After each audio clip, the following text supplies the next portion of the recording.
G'day viewers, this is Troy from Troy's Digital Arts channel.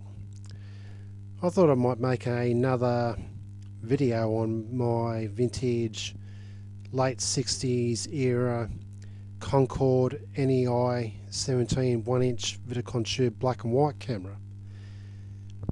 So yeah, thought just seeing I've made a whole bunch of videos for this chroma key test using various cameras. I thought I'd just finish it off with a black and white camera with my green backdrop here, but I'm not actually going to be doing a chroma key test. This is just all about this black and white camera. Basically, yeah, I've bought this camera around late 2012, I think around September I'd say, and yeah, it makes mostly a brilliant black and white picture. The only two problems with the camera is it needs some sort of pin cushion distortion adjustment. As you can see, my head looks a bit squashed up top, but and also there is intermittent video output noise. But apart from that, it makes a very nice black and white image. And yeah, there's, when it comes to adjusting the sharpness, the brightness, contrast levels and stuff, there's, you know, you can do plenty of tweaking with this camera, and to do all that I've just tweaked the target control for as minimal lag as possible, so you pretty much can't really see any lag as I'm waving my hand. So I pretty much I opened the lens up and I lowered the target level. But if I were to heighten the target level, I'd get a fair bit of lag. I'm going to see if I can try and demonstrate that. Cool thing about this camera is all the target and the beam current controls are at the back of the camera and are adjustable. So what I'll do, adjust the electrical focus. No I didn't. I'm adjusting the target. I'll jack up the target, and then I'll adjust the iris aperture to a lower setting. So here and now I've got it set up, and as you can notice, there's plenty of lag happening. See, and there's also after image persistence, temporal burn-ins.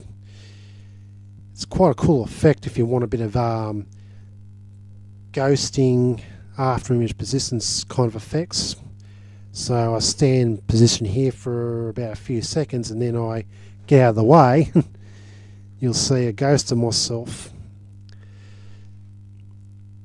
It's quite a cool effect. Might see what happens when I turn the target up even further.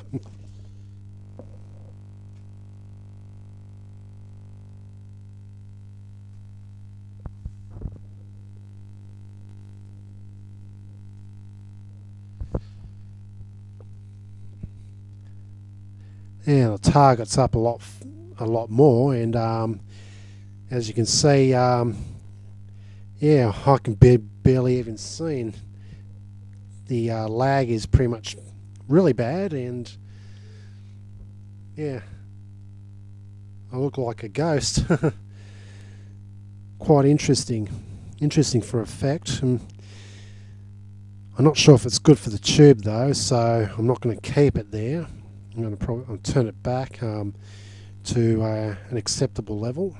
But before I do that, let's just put the whole lagging test to the test. Well, it's actually more it's more so ghosting than lagging, or lag, but yeah. I pretty much, as mentioned, look like a ghost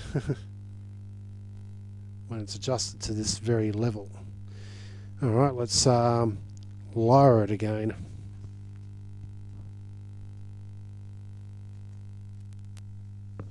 And open the iris to maximum, and of course lower the target.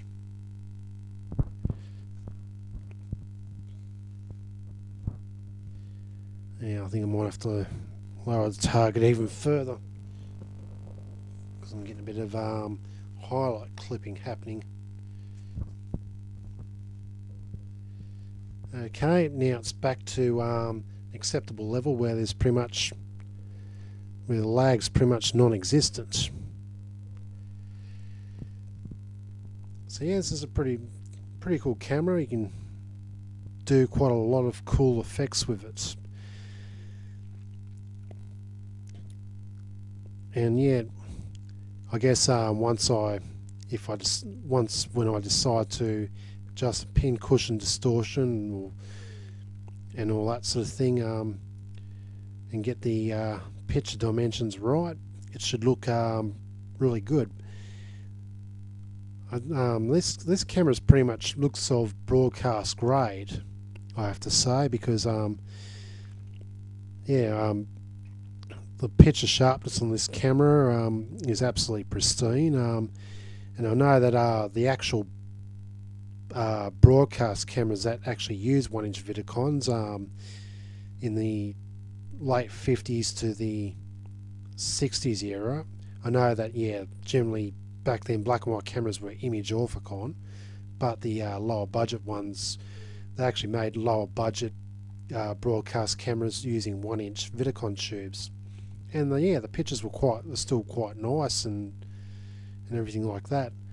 Although I guess a bit inferior to image orthicons, but yeah, still quite good.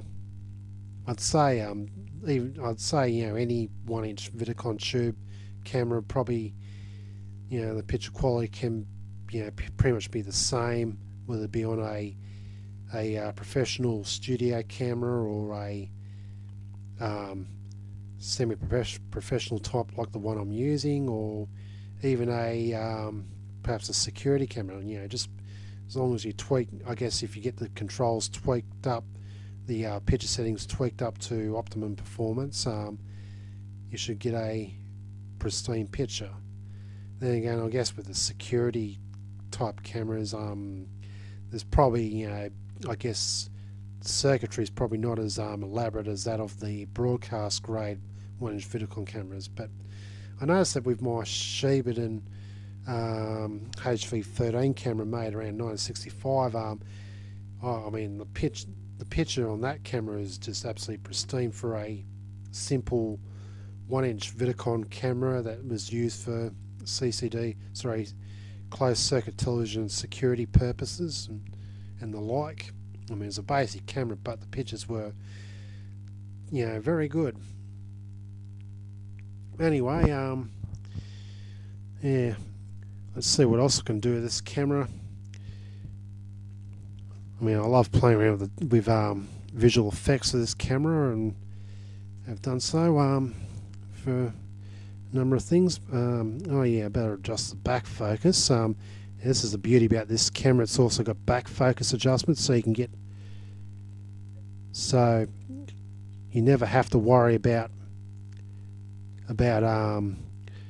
focusing issues when using different lenses. All you have to do is adjust the back focus, and you can pretty much use any C-mount lens with it. The only thing is with the C-mount lenses made for smaller tubes like 2/30-inch, you get kind of a dark vignette around the picture, which I've noticed when I was using the zoom lenses. Anyway, I've optimised the sharpness a bit.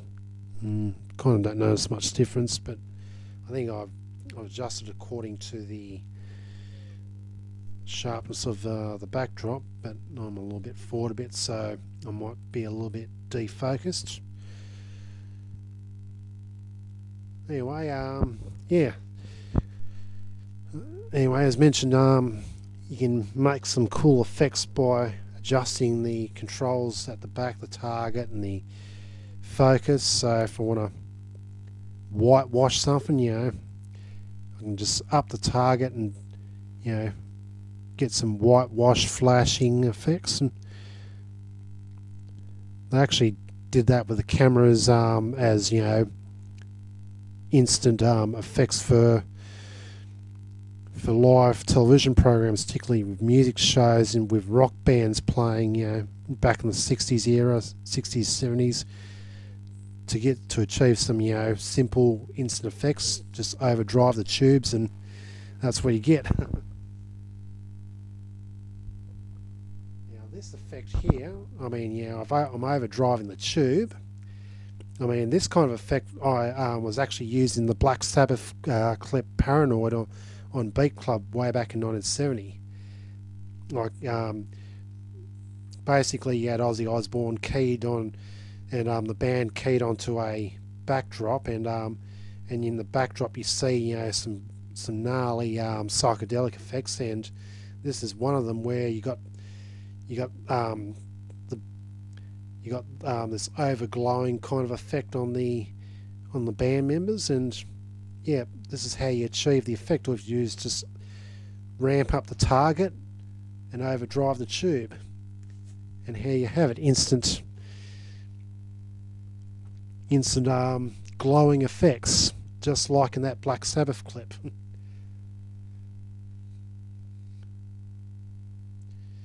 It's not good for the tube though. It'll probably wear out the life of the tube, so hence it's not good to use it too often. And of course, yeah, anyway, going on to the next effect, you got sort of focus effects. You got electrical focus. Actually, I think I might have had it electrically defocused a little bit, so that's probably why I'm a little bit out of focus. But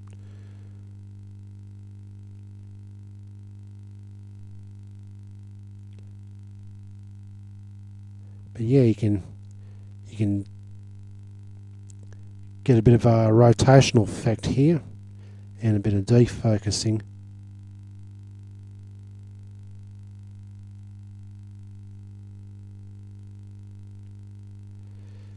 But yeah, I think that'd be optimum focus. Yeah, I think I look a little bit better now. A bit more sharper. Now there's the beam current adjustment.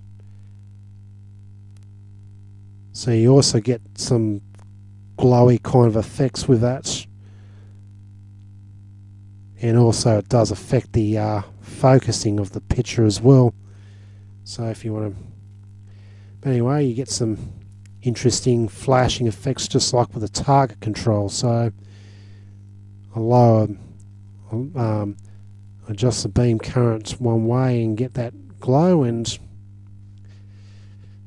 once again I'm getting those, you know, vintage era overglow effects like in that Black Sabbath clip.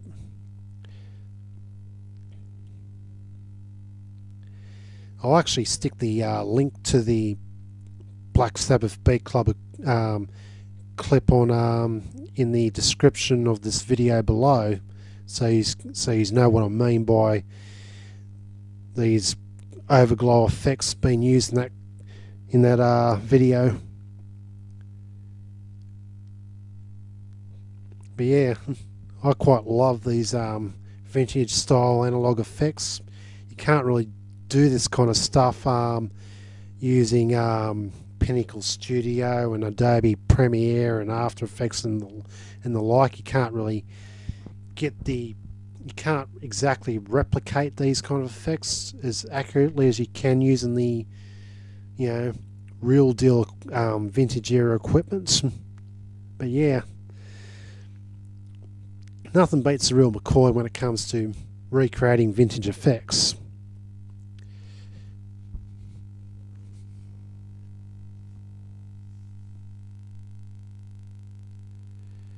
So got the beam current back to normal. Actually, I might try and you know, get the beam current offset again and try adjusting the target.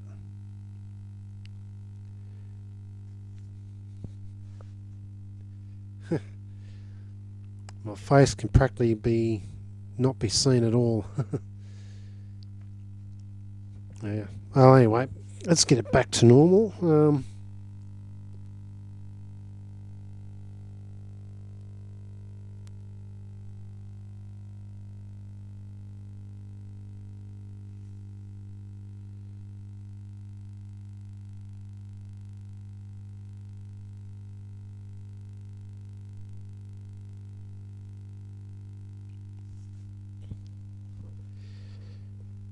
There we go. It's all now properly adjusted for optimum picture performance.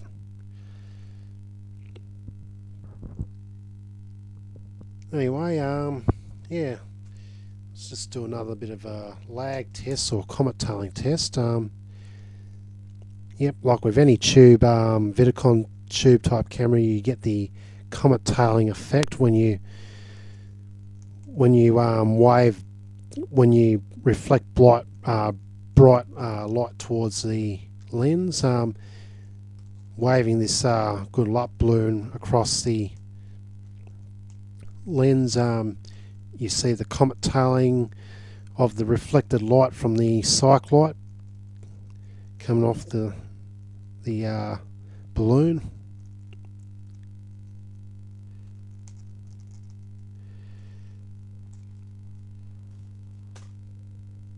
Anyway, yeah, don't think there's much more I can think off the top of my head to talk about with this camera, apart from the fact that it's a great addition to my collection. I've had a lot of fun using this camera, and I've used it for multiple purposes when it comes to videos and visual effects.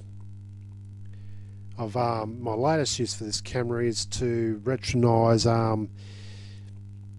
modern camcorder recordings that I've made with my Samsung Digicam.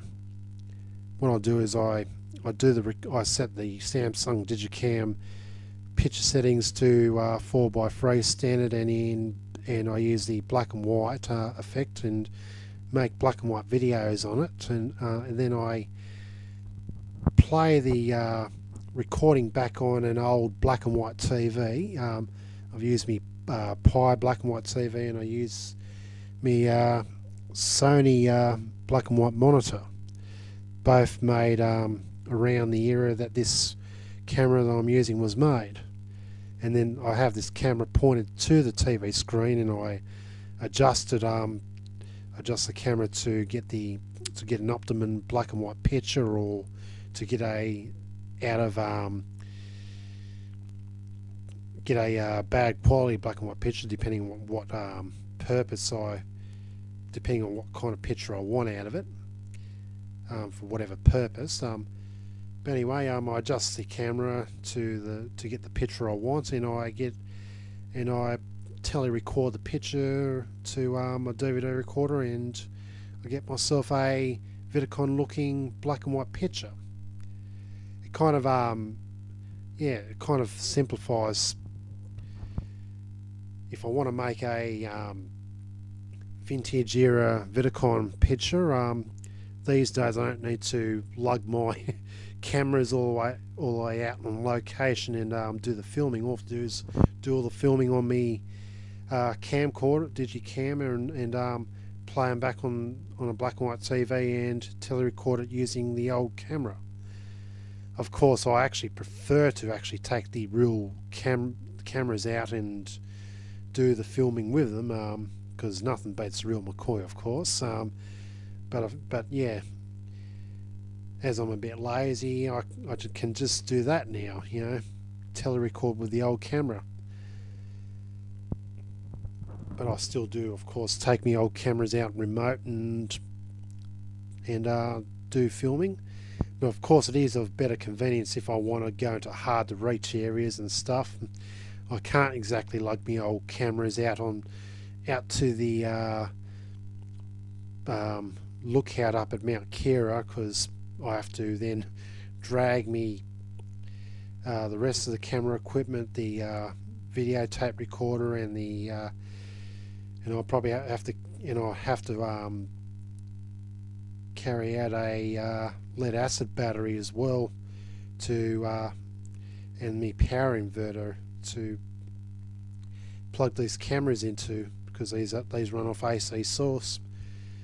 So for those reasons, it's kind of more of convenience to do all the shots on digital camcorder, and then play them back on an old black and white TV and tele-record it to retronize the picture. But anyway, that's just one thing I've been doing lately, using the camera that I'm using right now, and I get some pretty cool results in retronising the picture. Anyway, I think I better wrap things up now. It's getting late, it's probably past 1 o'clock in the morning. Anyway, hope you enjoyed this video demonstration. This is Troy from the Troy's Visual Arts channel, signing out. See you all.